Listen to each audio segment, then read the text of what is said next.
Since its inception, the GSL has been the pinnacle of competitive Starcraft 2. And it's the tournament that all competitors dream of winning. The AfreecaTV GSL Super Tournament 1 was a marathon 4-day tournament that took place in Seoul, South Korea. 16 master strategists earned their way to compete in the tournament. Of the 16 competitors, 9 of them mained Protoss, 5 Zerg, and only 2 Terran. To say the tournament was stacked in Protoss's favor was an understatement.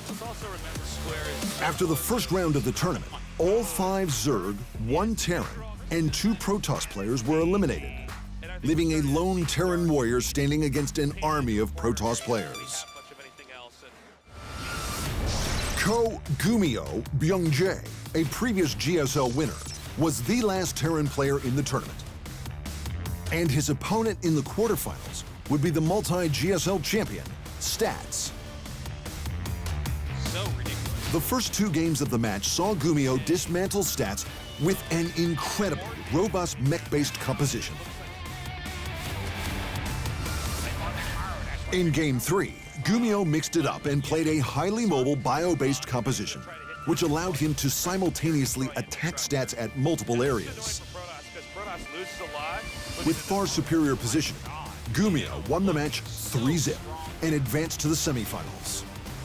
Thank you, GuMiho, for saving the Super Tournament. You did it. We have a reason to keep watching. Wow. Great play here. GG. I am blown away. GuMiho then matched up against previous world champion and Protoss legend, Parting. GuMiho went into the match with one goal in mind: to hide his main strategies as much as possible for the grand finals. To do this, GuMiho employed several unorthodox and varied strategies after winning Game 1 with his aggressive mech composition. Game 2 was an amazing back-and-forth match that saw GuMiho delaying his third base and utilizing supply drops over mules to expand his infrastructure, while ensuring he didn't mine out his resources too quickly. In Game 3, GuMiho tried a risky rush strategy that had him proxy his production buildings right next to Parting's starting location.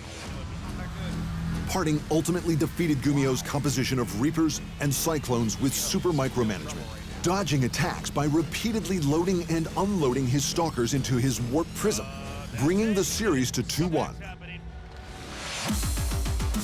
Game 4 would be short-lived, as a precise timing attack of siege tanks and Marines by GuMiho caught Parting off guard, securing the match 3-1, sending GuMiho to the Grand Finals.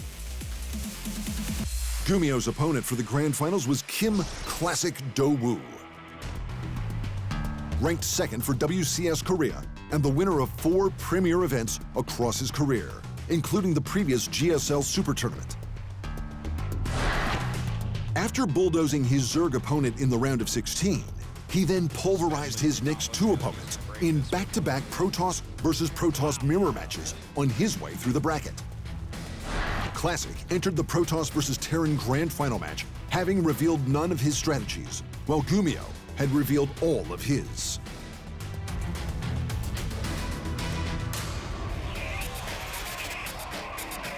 The finals of the GSL Super Tournament began with GuMiho rushing towards a Widow Mine harassment strategy. Oh, no. Here we go. I don't think he quite has enough shots, and that is a huge blow.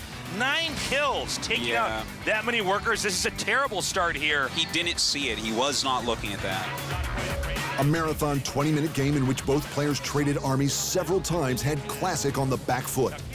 Perfect size storms allowed Classic to claw his way back and take Game 1, after playing the majority of the game from behind. Comfortable with his opponent, Classic took Game 2 after non-stop aggression broke down GuMiho's defenses, bringing the match to 2-0 in Classic's favor. GG. Beautifully played. Game 3, GuMiho rallied by constructing a powerful blockade upon Classic's base, blocking him from expanding across the map. In response, Classic implemented a masterful hold by splitting his Blink Stalkers up and cutting off any supplies from reaching GuMiho's blockade, which was then taken out on all sides by Classic's forces. With his back now squarely against the wall, GuMiho was on match point facing a potential clean sweep. If victory was to be GuMiho's, he would need to bring something exceptional. Until this point, Classic had been responding perfectly to everything thrown at him. A series of blunders by Classic, culminating in a missed opportunity to destroy GuMiho's third command center, gave GuMiho the opening he needed to construct a menacing army of battlecruisers and Thors, which ultimately overwhelmed Classic, earning GuMiho his first win of the series and bringing the score to 3-1. The stage was set. Would GuMiho mount one of the greatest comebacks in StarCraft 2 history, or would Classic continue to extend his dominant run? Game 5 on King's Cove began with neither player opting to go for a gimmicky strategy. Instead, both showed respect for each other and decided to play a straight-up mechanical game.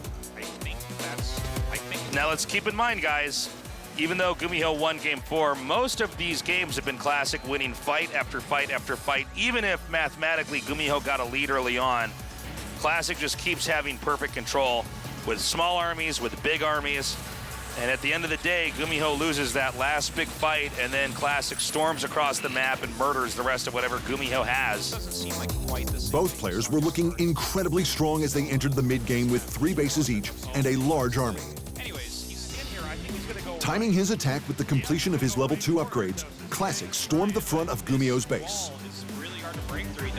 Even though GuMiho had a formidable number of siege tanks, the attack came before his own level 2 upgrades had completed. This resulted in Classic completely steamrolling through GuMiho's army and destroying his base, winning the match and being crowned GSL champion. Congratulations, Classic! Thanks for watching. Hit the subscribe button to keep up to date with the amazing eSport content from around the gaming globe. Only on Arena Esports.